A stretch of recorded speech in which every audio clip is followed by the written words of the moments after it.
नमस्कार। आज के इस एक्सप्लेनर में आपका बहुत बहुत स्वागत है। आज हम एक ऐसी खौफनाक कहानी की गहराइयों में उतरने वाले हैं जो प्राचीन मान्यताओं और हमारी आज की मॉडर्न दुनिया के बीच एक बहुत ही डरावना पुल बनाती है। पिशाचिनी आसरा के रहस्य यही आज के हमारे इस पूरे एनालिसिस का केंद्र है। सच्ची बताऊं तो इस कहानी में ऐसे ऐसे मोड़ हैं जो किसी को भी हैरत में डाल सकते हैं। तो चलिए बिना किसी देरी के इस रहस्यमयी और रोंगटे खड़े कर देने वाली कहानी के एक एक पहलू को डिकोड करते हैं। आइए सीधे मुद्दे पर आते हैं। जरा सोचिए, एक ऐसा ओला जो पिघलता नहीं, घर के अंदर अचानक आ गए सैकड़ों मेढक और एक 500 साल पुराना नदी का राक्षस। अब आप सोच रहे होंगे कि इन तीनों के बीच आखिर क्या कनेक्शन हो सकता है। पहली नजर में तो ये सारी चीजें बिल्कुल बेतुकी और अलग अलग लगती हैं, राइट? लेकिन ट्रस्ट मी, यही इस कहानी का सबसे बड़ा हुक है। ये कोई आम डरावना किस्सा नहीं है। ये आज के समय में घट रही अजीबोगरीब घटनाओं का एक ऐसा जाल है जिसके तार सदियों पुराने एक श्राप से जुड़े हैं। और जैसे जैसे हम आगे बढ़ेंगे, ये सारी अजीब घटनाएं एक बहुत ही खौफनाक सच में बदल जाएंगी। 500 ये सिर्फ एक नंबर नहीं है। ये उस प्राचीन और डार्क हिस्ट्री की गहराई को दिखाता है जिसका सामना हमारे किरदार कर रहे हैं। लोकेश नाम का एक कैरेक्टर एक ऐसी पुरानी किताब को डिकोड करने में लगा है जो 5 सदियों पुरानी है। मतलब जरा इमेजिन कीजिए, एक ऐसा अभिशाप, एक ऐसी बुरी शक्ति जो पूरे 500 सालों से अंधेरे में इंतजार कर रही है और हर साल अपना भयानक खेल खेलती है। ये बात साफ कर देती है कि ये खतरा कोई आज या कल का नहीं है, बल्कि इसकी जड़ें समय की गहराइयों में बहुत मजबूती से धंसी हुई हैं। तो अब सवाल ये उठता है कि आखिर ये खतरा है क्या? पिशाचनी आसरा, ये मुकिमपुर गांव की नदी में रहने वाली एक बहुत ही प्राचीन और बेहद खतरनाक एंटिटी है। इसका मकसद एकदम क्लियर है और उतना ही खौफनाक भी। ये हर साल नदी से बाहर आती है, सिर्फ और सिर्फ जल पिशाच के लिए, एक इंसान की बलि देने के लिए। इस बात को समझना बहुत जरूरी है ताकि हमें पता रहे कि हमारे किरदारों का पाला कितनी भयानक और ताकतवर चीज से पड़ रहा है। यहाँ दांव पर क्या लगा है? सीधे सीधे इंसानी जान। अब इस पिशाचिनी के जो सबसे खौफनाक बात मुझे लगती है वो है इसका एक बहुत ही सख्त और अटल टाइम टेबल, जिसे किसी भी कीमत पर बदला नहीं जा सकता। मतलब ये कोई ऐसा भूत नहीं है जो कभी भी उठकर आ जाए। इसका एक पैटर्न है।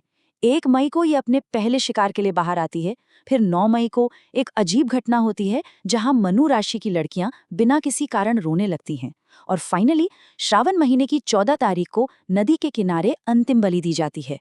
ये टाइमलाइन ना इस कहानी में एक टिक टिक करते हुए टाइम बॉम्ब की तरह काम करती है। चलिए देखते हैं कि 1 मई को क्या क्या होता है।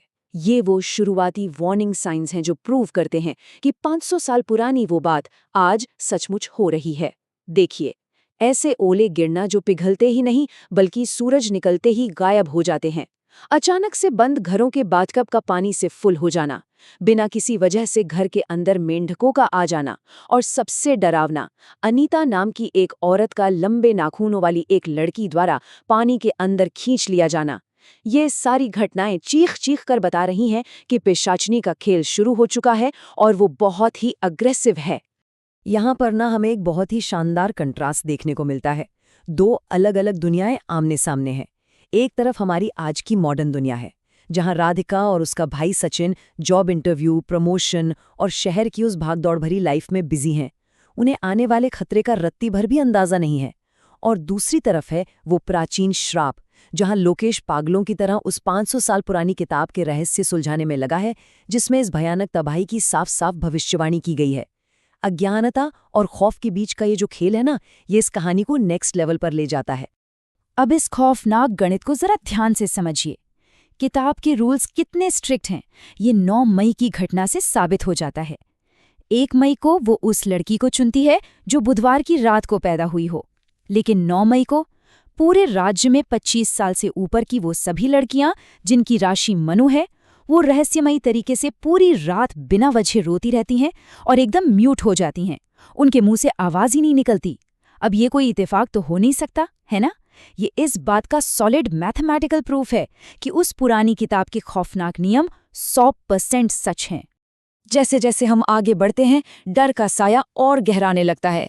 अब राधिका के साथ खौफनाक घटनाओं का सिलसिला शुरू हो जाता है। सोचिए, बेडरूम की खिड़की के कांच पर खरोच के निशान मिलना, अचानक नींद से जागना और देखना कि पेट पर मेंढक बैठे हैं, रसोई में काम करते हुए किसी अदृश्य हाथ का आपकी कमर को छूना, और फिर एक भयानक स्कूटर एक्सीडेंट जो लाल आंखों और लंबे नाखूनों वाली एक परछाई की वजह से होता है। ये सारी चीजें साफ साफ इशारा कर रही हैं कि पिशाचिनी किसी और को नहीं, बल्कि सीधे तौर पर हमारी मेन कैरेक्टर राधिका को अपना टारगेट बना रही है।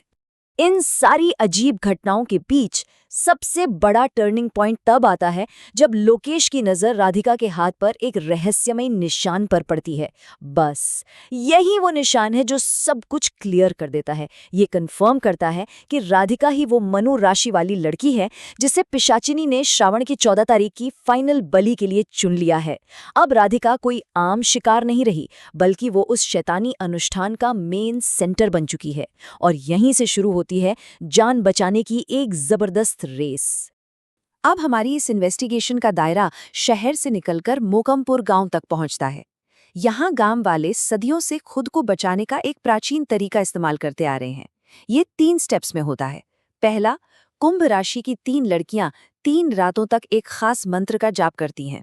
दूसरा, श्रावण की 1 तारीख को वे तीनों अपने साथ एक काली बिल्ली लेकर नदी के किनारे जाती हैं। और तीसरा, उन बिल्लियों को तृतीया के एक विशेष सिंबल के अंदर रखा जाता है जिससे वो पिशाचिनी वापस नदी में कैद हो जाती है। ये एक बहुत ही सटीक और जादुई प्रोसेस है। लेकिन यहाँ एक बहुत बड़ी गड़बड़ हो गई। एक ऐसी चूक जिसने पूरी इंसानियत को खतरे में डाल दिया। ये सदियों पुराना रक्षा चक्र टूट गया। संध्या नाम की एक लड़की, जो उन 3 चुनी हुई लड़कियों में से एक थी, वो इस अनुष्ठान को बीच में ही छोड़कर गांव से भाग गई। बस इस एक गलती की वजह से वो पूरी चेन टूट गई। और इसका रिजल्ट क्या हुआ? पिशाचिनी पूरी तरह से आजाद हो गई और श्रावण 14 तारीख आते आते राधिका बिना किसी प्रोटेक्शन के उस शैतानी शक्ति के बिल्कुल आमने सामने आ खड़ी हुई। अब हम पहुंचते हैं कहानी के सबसे एक्सप्लोसिव क्लाइमैक्स पर। गांव वालों ने राधिका को बचाने के लिए उसे एक किले में छुपा दिया। तांत्रिक ने मंत्र पढ़े, पवित्र भस्म का इस्तेमाल किया, गांव के आदमियों ने लाठियां उठा ली, लेकिन भाई वो पिशाचिनी इतनी ताकतवर हो चुकी थी कि उसने किले की उस सिक्योरिटी को ऐसे तोड़ दिया जैसे वो कोई कागज की दीवार हो। उसने तांत्रिक की भस्म और मंत्रों को पूरी तरह नाकाम कर दिया और गांव के सभी मर्दों को पलक झपकते ही हवा में उछाल दिया। कोई फिजिकल या मैजिकल ताकत उसके सामने टिक नहीं पाई। और फिर वो पल आता है जब सच में रोंगटे खड़े हो जाते हैं। जब पिशाचिनी राधिका को लेकर नदी के किनारे बने उस तृतीया के निशान के बीच में बैठाती है तो एक भयानक मंत्र गूंजने लगता है, जल पिशाच देवाय प्रकटम, जल पिशाच देवाय प्रकटम। जैसे ही ये मंत्र गूंजता है, नदी के पानी से एक खौफनाक आकृति बाहर आने लगती है। इस पॉइंट पर आके ऐसा लगता है कि बस अब सब खत्म हो चुका है, अब राधिका को कोई नहीं बचा सकता। ये मंत्र मानो उस शैतानी खेल के पूरे होने का सबसे डरावना अलार्म है। लेकिन रुकिए, यहीं पर कहानी में आता है सबसे बड़ा और माइंड ब्लोइंग ट्विस्ट। शुरुआत में जो डरी सहमी लड़की आरती राधिका के घर पनाह मांगने आई थी ना, असल में वो आरती थी ही नहीं, वो वही भागी हुई लड़की संध्या थी। जी हाँ, जब संध्या को ये रियलाइज हुआ कि जिन लोगों ने उसे पनाह दी आज उसी की वजह से उनकी जान जा रही है, तो उसने वापस आकर अपनी गलती सुधारने का फैसला किया। और अब देखिए कि ये लास्ट सेकंड वाला रेस्क्यू कैसे काम करता है। बिल्कुल आखिरी मोमेंट पर जब पिशाचिनी राधिका को लेकर नदी में उतरने ही वाली होती है, तभी संध्या यानी कि आरती बाकी 2 लड़कियों के साथ वहां पहुंच जाती है। वो तीनों लड़कियां फटाफट उन 3 काली बिल्लियों को तृतीया के निशान के बीच में रख देती हैं और जो अनुष्ठान अधूरा रह गया था वो पूरा हो जाता है। इसके पूरा होते ही जल पिशाच वापस पानी में चला जाता है और पिशाचिनी मजबूर होकर उन बिल्लियों को लेकर नदी में समा जाती है। फाइनली राधिका की जान बच जाती है। तो चलिए, गांव अब सुरक्षित है, पिशाचिनी फिर से बन चुकी है। राधिका, लोकेश और सचिन ने राहत की लंबी सांस ली है।